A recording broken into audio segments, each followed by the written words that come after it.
day, I received a phone call. I looked down, and I noticed that it was the school calling. I have an 8 and a 10-year-old, so when the school calls, I need to answer. Could be their teacher, could be the school nurse, or worse, could be the principal. I answer the phone. Hello? Hello, Mr. Lawrence. This is a school counselor calling.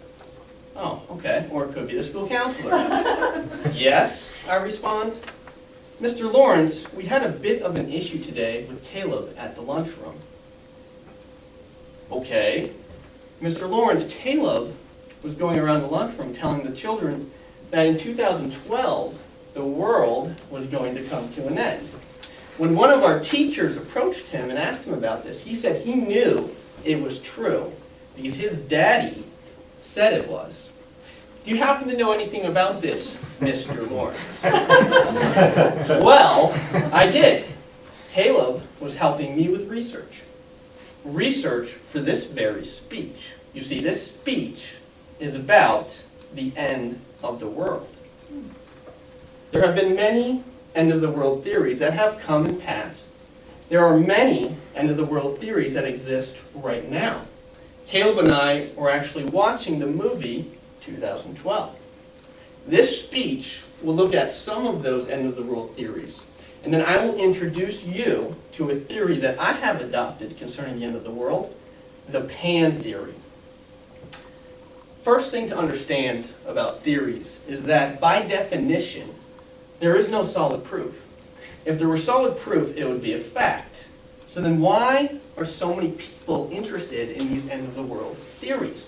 Let's take a look at how the example that Caleb provided to us. Caleb loves to tell stories, like his daddy. So when he started talking about the end of the world and saw that there was a reaction, he continued to talk about it. Likewise, if you look at the reactions of people today, people are interested in the end of the world. They'll spend money. They'll buy books. They'll watch movies. Maybe it's just human nature. So let's look at some of those end-of-the-world theories that are out there now. Earth crust displacement theory. You might be familiar with this theory from that movie, 2012.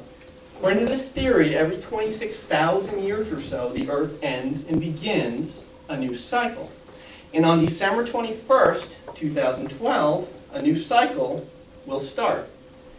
December 21st, 2012, which happens to be my birthday. So I guess that'll be an interesting birthday for me.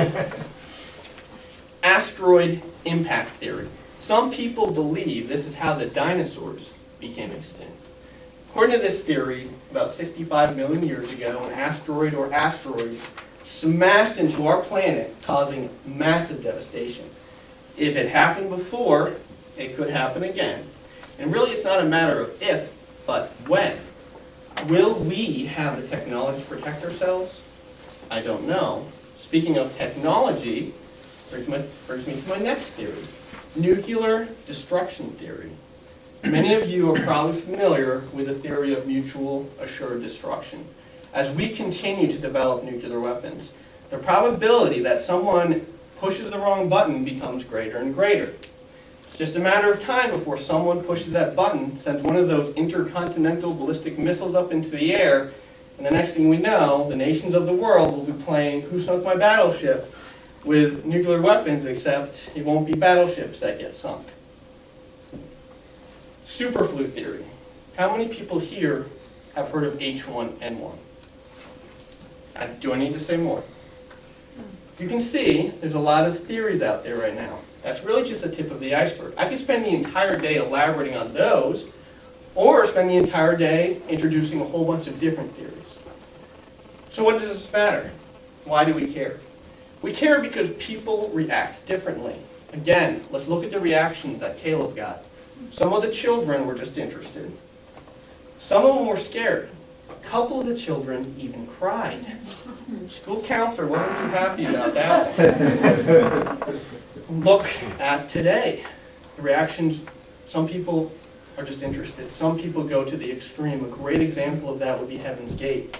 39 people committed suicide to avoid the recycling of the planet. May 21st, My Facebook and Twitter was going insane talking about the rapture. So you can see, we should be aware, and we should understand that people react differently. Maybe you believe that in December 21st, 2012, the world's going to come to an end. How do you think the conversation with a school counselor would have gone if I truly believed that? Would have been interesting. So what are we going to do about it? I say, forget about those theories and follow mine. The pan theory. This is no mediocre theory. Let me tell you why. P, predictability. What have we learned from previous predictions of the past? We have learned that they were all wrong. In the pan theory, there is no predictability. A, attitude. What if the world was going to come to an end in 2012? Should we be sad about it? No way.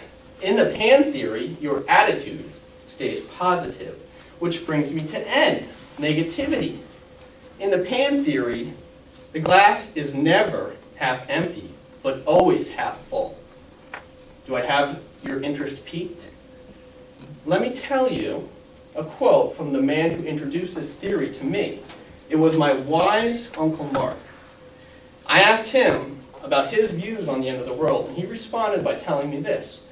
Brian, in regards to the end of the world, I believe in the pan theory. You see, I know, in the end, it will all pan out. In the end, it will all pan out. Wow. Now, I think that's a theory we can all believe in.